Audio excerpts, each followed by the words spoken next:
Hello and welcome to the final week in the Garland Quilt Sew Along. Now this quilt has a little bit of everything. We have precise cutting, we have precise sewing, we have improv cutting, improv sewing. Right now what we're doing is we're taking our improv sewing, all of those cute little wonky strips we sew together, and we are trimming off the sides so that they can be precisely sewn into a beautiful quilt top. So in this tutorial, I'm going to take you over to the cutting table. We're going to slice off those raw edges so that everything fits together really nicely. So grab your pattern, grab your rotary cutter, and let's cut up some wonky strips.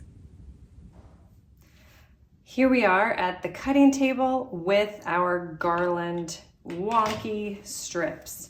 I have a very long wonky strip, and then here I have what we will get after trimming.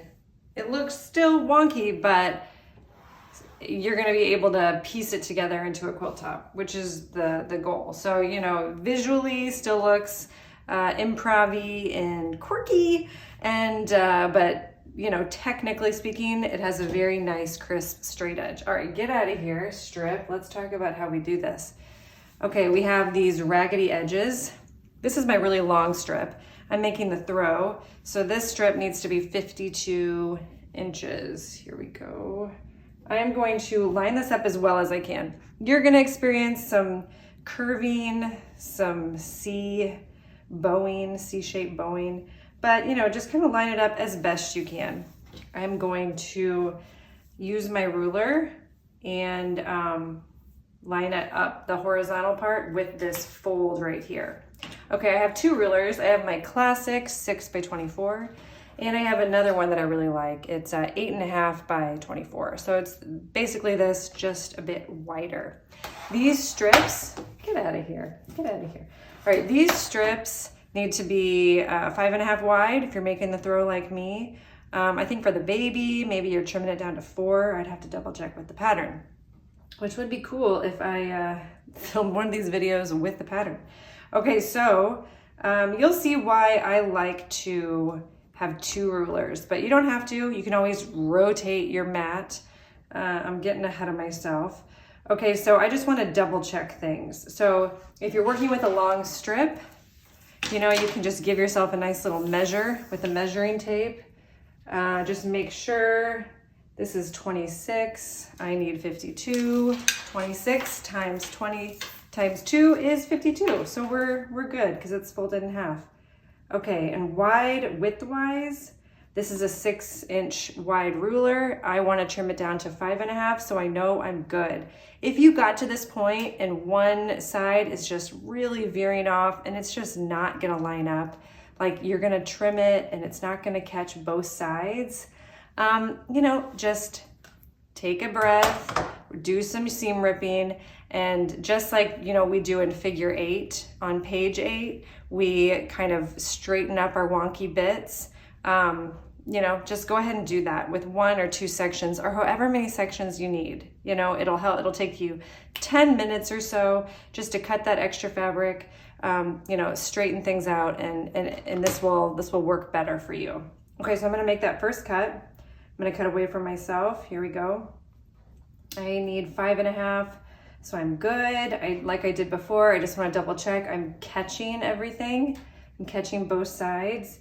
And because this strip is longer than my ruler, I could either stack the ruler, you know, and just do one strip, but I'm not going to do that because it's going to get me off the table. Instead, I am just going to move my ruler. Okay, I'm going to move my mat and my ruler actually.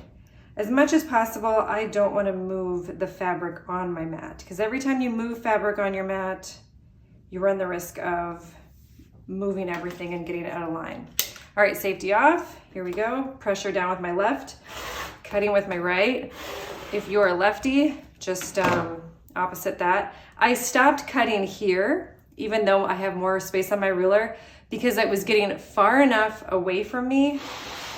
It's getting far enough away from me that I was losing control with my left hand. So just for safety, I went ahead, stopped. I'm gonna bring that closer to me. I'm gonna line it up with that line, and off we go. Whoops, safety off.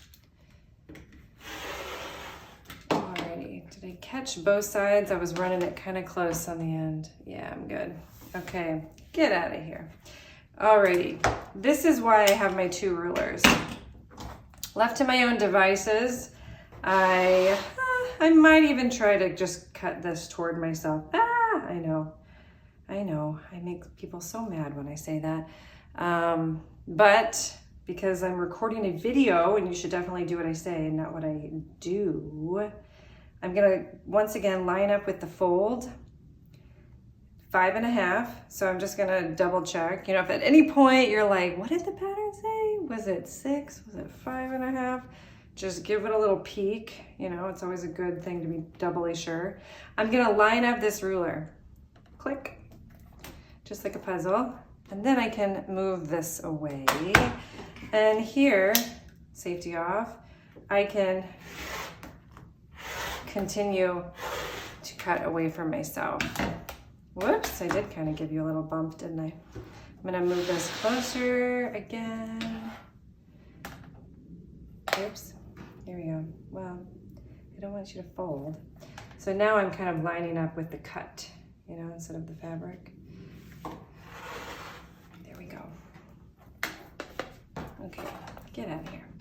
All right, I'm gonna give myself that one clean edge. Whoop.